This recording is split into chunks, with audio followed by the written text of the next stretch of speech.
Really excited to show you guys this new fan study that Spotify did. And when I click on this, it opens up this fan study showing you all this awesome data about fans streaming your music. And for instance, Latin America discovers the most new music. And it says your big break might happen where you least expect it. For example, Latin America's major cities consistently consume the most new music. And for those of you who don't know me, my name's Manifest. I have 729,000 monthly listeners.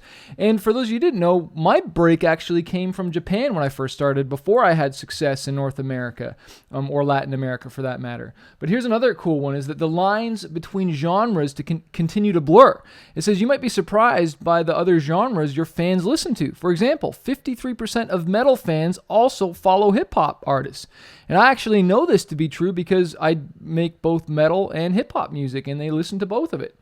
Here's some other cool stuff. Local music travels. These days, regional genres are anything but. Music is more global than ever, which means your audience may be in places you didn't expect. For example, over 80% of K-pop, South African house, German techno, and reggae listens happen outside of their home country. And that's one of my favorite things about the idea of going from local to global. I always say to artists, when you just tour one area, you're staying local. But when you focus on marketing your music online, you go global and you reach millions more people. I'm not saying don't tour, but I'm just saying you want to have a global mindset. Look at this one. Fans are committing into Spotify in new ways, or coming into Spotify in new ways. Listeners are coming to Spotify from places you might not expect and listen to a lot of music after they do. And I showed you in my other ad that when I ran a Spotify ad, that some of them listened to my music 7 to 10 plus times. Okay, after they found a new song, they really dove in. For example, in 1 month, Discord sent over 800,000 listeners to Spotify, who went on to listen to nearly 9 million tracks in just 14 days. Okay, so it's amazing. You never know where fans are going to come from, and then start streaming more than one song. And then over the years, right? A fan that saves your track will listen to it 3 times more. Saving tracks show that fans have a strong intent to re-listen, and it's not measured in days or weeks, but months. For example, 6 months after saving, a user typically streams you 3 times more than before they saved you. And so I hope that's like a really huge revelation to you guys about the idea that once you get a fan, it lasts so much longer. Like your ROI is for life. And this is also why labels win and are willing to take risks where artists won't, is because they know that after 6 months, 6 years even, hardcore fans will continue to listen to your music and you'll make money for life. But when you don't invest in yourself and market your music and you want the label to, well, guess who benefits? The label does. And so this is why you always want to make decisions based on a long time frame, okay? Because you're investing. And just like building any business, it takes time to grow it. But look, 6 months after saving, a user typically streams you 3 times more than before they saved you. So it's pretty awesome. Next one, user playlists lead to a lot more than streams. After a listener adds you to a personal playlist, they'll listen to you 41% more and look at your profile 12% more often. In fact, 60% of all merch purchased from Spotify profiles come from listeners who have playlisted the artist. Okay, so again, once you've grown your fan base, you can monetize it through merch, through live shows, through so many other avenues. They might go check your YouTube page. They might want to subscribe to your monthly subscription, your fan club, whatever it is, your Kickstarter. Again, you make money in the long term. Number 7, hardcore fans listen like crazy. Your biggest fans can drive a massive amount of streams. On average, the top 5% of your fans are listening 6 times more than the rest. Don't forget to connect with your biggest supporters even as you chase new listeners. Let them get to know you and your music even better with a music and talk show. Okay, so you could do like a podcast, you could do interviews, behind the scenes stuff. I talk about this in my music marketing and promotions guide about just different ways to connect and let fans get behind the scenes stuff. Number 8, update your profile before you release to ride the wave. The day of release sees a massive traffic spike to your Spotify artist profile, but more than 50% of artists don't capitalize on this lift because they update their profiles after the release is out.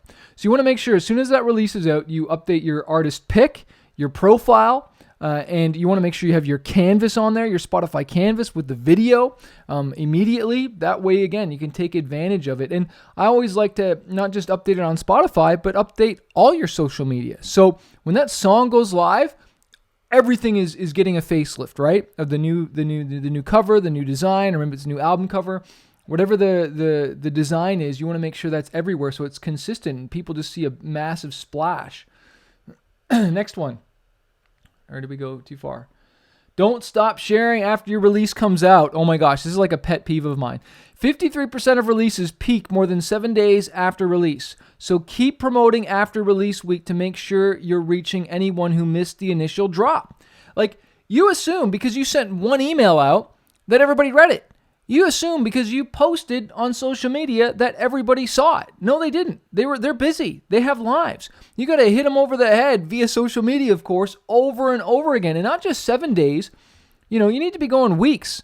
I have a buddy of mine who just released the song yesterday, and I saw him post like crazy.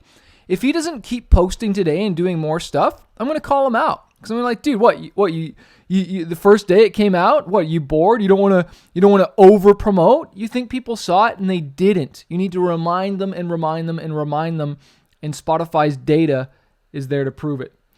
New releases give other music a bump. Catalog streams get a 15 to 20% lift on a new release. And this is why I always say, man, like, the long-term game is in the catalog.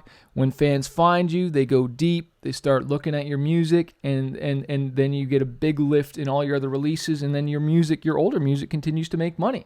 That's why I always say, man, keep marketing.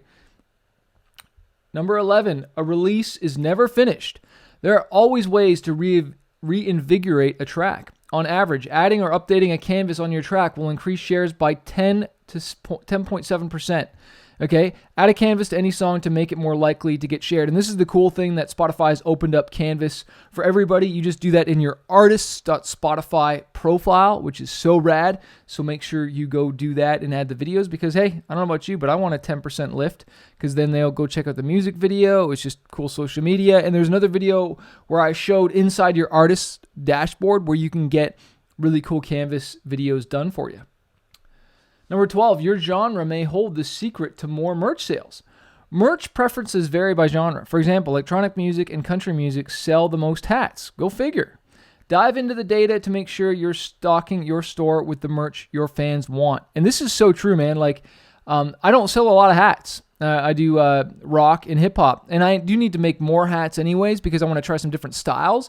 But for me, it's t-shirts all the way. T-shirts, CDs, vinyl, so. But you want to know what your fans like and create more of that. All right, maybe it's limited editions. I'm really excited about NFTs. Anyone's released an NFT yet?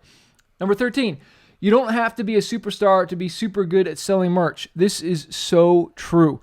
More listeners doesn't necessarily mean more merch sales. In fact, every day, up and coming artists on Spotify outsell even the biggest names in music. And this is so true because they are hardcore with their fans. I know gals that are doing like $22,000 of merch at night in live shows.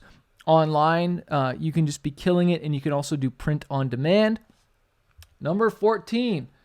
And print on demand means so that you don't have to carry any stock, by the way. There's tons of companies, Printify, Printful, so many different print on demand companies. Number 14, apparently Phoenix still buys CDs. And dude, we sold a junk load of CDs yesterday. We sold like 40 or 50 CDs yesterday online in one day, okay? Got a particular item you're looking to move? View the data to help you target markets hungry for your specific merch. Or better yet, give your fans exclusive merch and geo-targeted experiences. So one way to move CDs, sign them, add a poster to them, include a sticker with it, include the digital download when you sell it so that you can make sure that they get the MP3 right away and they're not just waiting for the CD. You want to satisfy their desire. Number 15, turns out vinyl's a young person's game. Surprisingly, if your music originally came out on vinyl, you're much less likely to sell it today.